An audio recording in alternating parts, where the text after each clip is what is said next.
Hello and welcome back to Portugal. We've got another question to answer today, or I guess a series of questions about the fascinating topic of insulation. We're in the middle of a renovation of an old stone building here.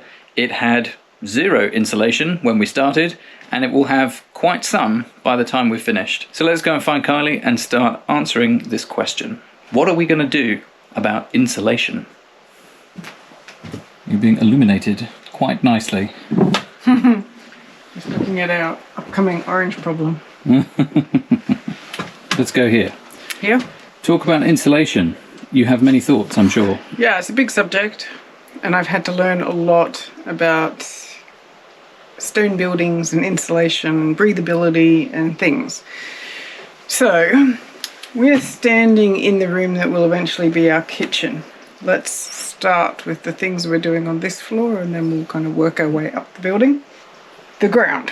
We, if you've been watching for a while, dug up all the ground floor, and part of that solution has lacquer in it, and that has massive insulation properties.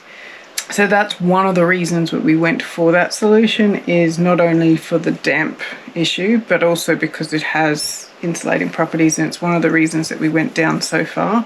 Didn't have to go down that far, but I wanted to be sure that if we're putting underfloor heating in, that heat's not going down, it instead comes up into the room. So all of the lacquer layers, both of those two layers, act as insulation for the ground floor. So in this room, we're going to expose, I think we're not 100% sure on exactly the design of it, but most of the original chestnut beams. Those, yes. But we will still be putting a small layer probably of insulation in between the joists here for two reasons. Primarily for acoustic reasons, because when you walk upstairs, and we're going to have floorboards upstairs, we don't really want to hear, a herd of elephants walking through the room. The option for in between the joists is a small layer of corkboard or a thin layer of wood fibre board. Now the wood fibre board that we have on site is much thicker, so may not be suitable for this, and we might go for cork. But it will only be a very thin layer to go between the subfloor of the floor above and what will effectively be a ceiling that will sit in between the joists. So we're not going to have a lot, but it'll be enough to give that acoustic protection and give some thermal properties to this room to, again, keep the heat or the cool in, depending on which season it is. And we'll do the same across the other two rooms. We may or may not expose the beams in the next room. They're not as attractive. And if we don't expose them in there, then we would do the full thickness with probably the wood fibre insulation. And that wood fibre is kind of like a stiff foam, rather than really, like wood. Yeah, exactly. It's, I don't know how to explain it, but it's in a board. A batten. A batten, yes, a batten. But better thickness and thermal values than like mineral wool battens, rolls that you can buy. And these are all natural materials, which is important to us. Exactly, and they're really good for both the cork and the wood fibre, and even hemp, have really good antifungal and anti-damp properties, so they'll go perfectly in a building like this. Then the next big part of the solution is to do with the parts of the building where we have single skin brickwork. So let's go and have a look at that.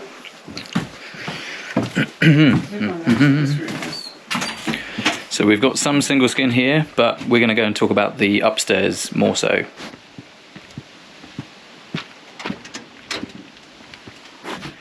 So welcome to the upstairs, which is a combination of tool room, seedling starting area, food drying area, and general storage of all sorts of crap.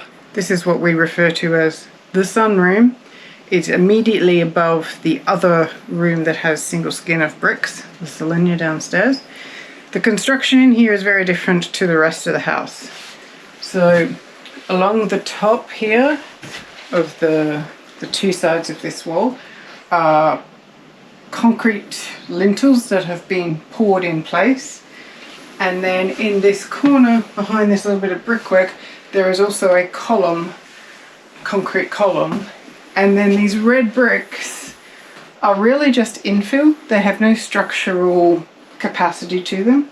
They are these. Yeah, they're full of holes. Yeah. They're air bricks. I don't know why this room and the one below were done like this. Our guess is because this room below was almost like a stable for some horses. Well, originally it was completely open. There was just a pillar in the corner. Yeah, because I think there was animals stored in there. And then later on they came in and filled it in. These windows are here from day one. Not these ones, but this one, because we've got some old photos. So this is an original. So it was done originally like that up here. And this suspicion is because it was open to air downstairs and just with the lintels, that putting the walls here in stone, it wouldn't have had the structural ability to hold it up, so they just used this infill brick. And this is a very common Portuguese building style where they put all the structure in concrete like this, and then they come back in and infill it with red bricks and then render all over it. So you see it everywhere, where even new builds going up, it's how it's done. But yeah, it's strange that this has been just this one section of a stone building. So what it means is these walls are just the thickness of one brick. Which is about 10 centimetres or 4 inches. And in some places they've made it look like there's a column like that.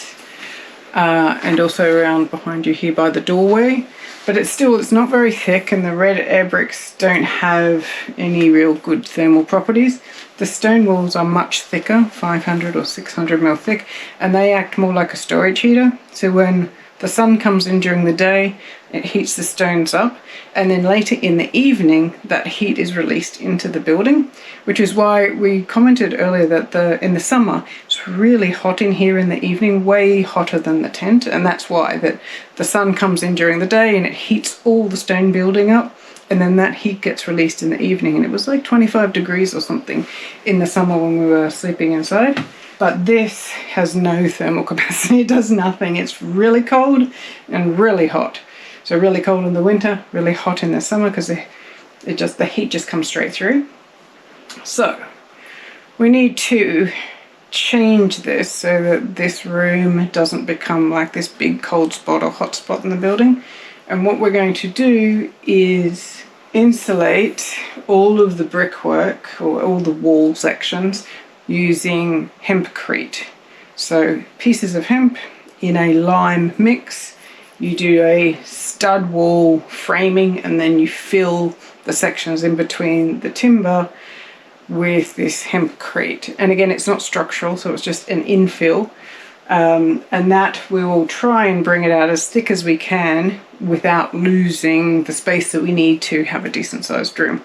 So that's, this is going to be a staircase. Yeah, this will eventually have a staircase going down into it, so it's not going to be a room. So as long as we leave ourselves with enough space to fit the staircase in, both in this room and the room below, we can make the walls as thick as we need to get a decent R value, U value.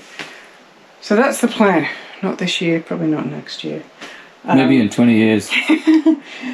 But that same strategy we're also going to use for our window reveals. Let me show you that. Shall we do the bathroom? Yeah, let's do the bathroom. Oh, excuse all the mess. So, can you get the camera in here? Yes, I think so. Can you just stand back and show the glory that is the toilet? Oh, really? It's not that glory. Yeah, we're living the high life here. So if you watched one of the other videos where I was talking about one of our windows was coming away from the building, this is that window. Don't open it, it's going to fall out. It's falling off. So these wooden frames are attached directly into these air bricks that they've used to create a straight edge. And it's just a nail in there and a nail in there, and that is now falling apart. This part of the building is the same. So there's a couple of stones in here, which is interesting. But it's still just all this red brick infill. And it was concrete rendered over, which we have taken off, or cement rendered over. There is also some old lime in here. So it's a real mismatch of techniques. But we'll do the same thing. So this old piece of wool, let's call it, we're going to bring it out to match the thicker stone wall, hempcrete it, and then depending on the window, it'll either just be a shelf, or here I might just bring it out a little bit and then put a cupboard in front of it, because storage in the bathroom is important. We may or may not take this whole surround down and also do that in a hempcrete.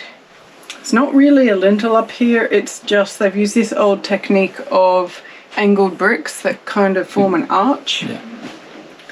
So I'm not really sure, and that's all limed, so that's still quite breathable up there.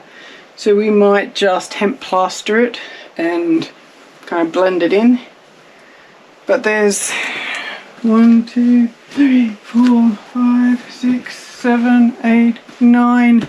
There is 9 of these window reveals on this floor that will have this solution put in place. So that will provide insulation of this bottom section.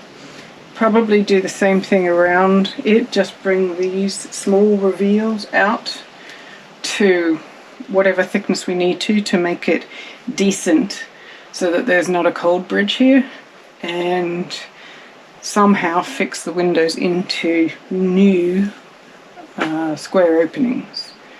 Again, not this year.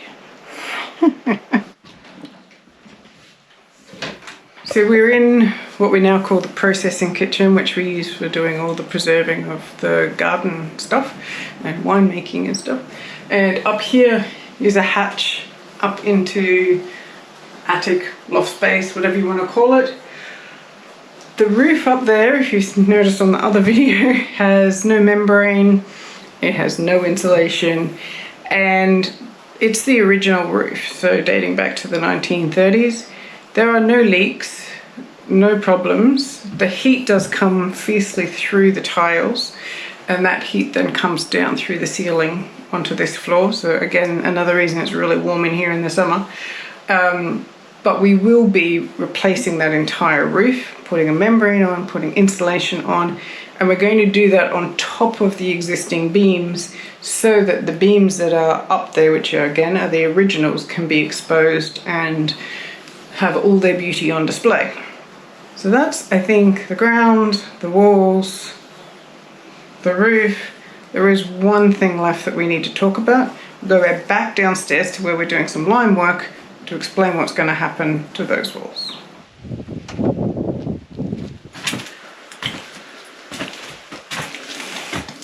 So the last part of the solution is for our stone walls. Now this particular wall is an internal stone wall, but the external ones, so all the ones that are on the outside. On the outside, but we're on the inside of the outside. So these walls have already had some lime sand mix, a hot mix if you've seen our other video, that are just filling in the gaps between the stones. So like here, cracks and things. This type of lime, or this mix, has zero insulation properties. So what we're going to do on top of this, after we've done our first fix electrics, is a hemp plaster. Now we can either use the same quick lime that we did like these and hot mix it, or we can use a hydrated lime. I'm going to do some more research on which is going to be easy for us to source. And equally, some people do it with sand, some people do it with no sand, so I need to have another look at what that is. But we will do our first fix electrics, and then we will hemp plaster onto these walls. And the great thing with hemp plaster is you can do up to a 20mm thick coat, which is quite significant. So we will do 2 coats of that to make up to 40mm, and it will also bring out the walls to the right size of the back boxes that we can get here. And then we'll optionally do a final coat of lime plaster again. Again, no insulation value there. But the hemp lime plaster gives us loads of insulation properties. So we will do a nice thick coat, particularly on the external walls. The internal walls probably don't need as thick a coat, but we'll probably do it anyway because of the first fix electrics. We'll do the same hemp plaster upstairs. Again, on the outside walls, nice and thick. The inside walls upstairs are all lathe plaster, so we can just do the thinnest coat that we need to cover the walls. So I think that's it. That's all the insulation. We're not doing external insulation, and there's two reasons for that. The aesthetics, and it's not how the house was originally, and typically the external insulation solutions are not the same breathable solutions that work with a stone building that don't have a damp-proof course. They would tend to then put a plastic insulation, non-breathable, and then all that moisture that's coming up out of the ground will get stuck in the walls. And although the other side would be a natural solution, all that moisture then is evaporating into the house rather than out of the house. So we're not going to do that. I don't think it would look very good on a traditional stone building either. Cool. So more insulation than you might think in lots of different places. Because of our plan for the heating and cooling of this building, insulation is super important. And I'm not trying to go for a passive house by any means, but I'm trying to plug all the gaps and keep all the heating in when we heat the property and all the cooling in when we cool the property. And it's going to take some work. But story of our life. If you're going to do it properly, do it properly. Well, if you're going to do it properly. Well, that's what I meant, sorry. And we have the opportunity while we're all the way back to bare everything to get it right. I mean, we won't get it right. We'll make some mistakes, but we'll get the general overall solution eventually right. Hopefully.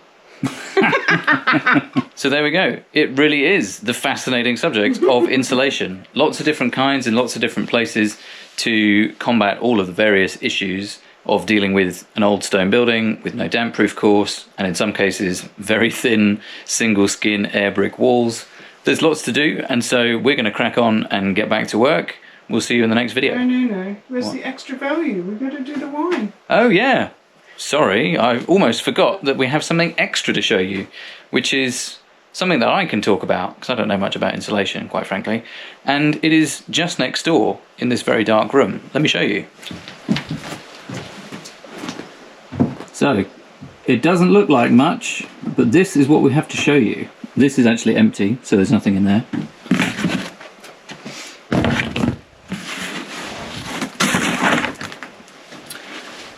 Look at that!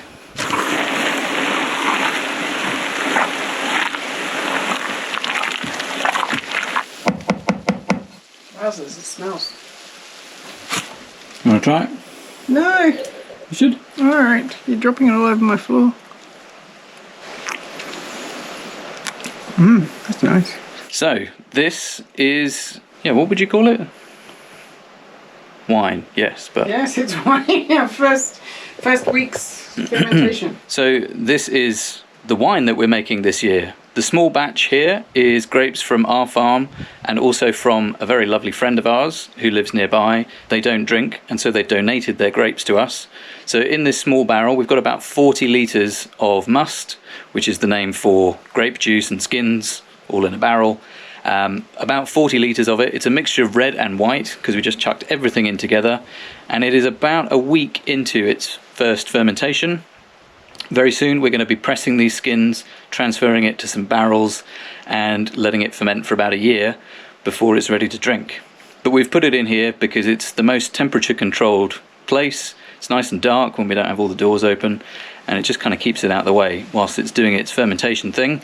And this room used to be a winemaking room called an adega, so it is living up to the name at the moment, which is all very nice. The other barrel to the side is currently empty, but sometime later this week we're going to go off and pick a whole load of other grapes which have been kindly donated by somebody else who lives in the local area. I don't know how many there's going to be, but I'm hoping to get about 100 litres of wine out of that. So that should at least keep us going for part of the year at some time in the future when it's ready to drink. Anyway, we always like to show you a little bit of extra stuff when we're doing these Q&A videos, and so that is what we had to show you for today. But we've got lots more to crack on with, so we're going to get back to work, and we will see you next time. Bye for now. Bye.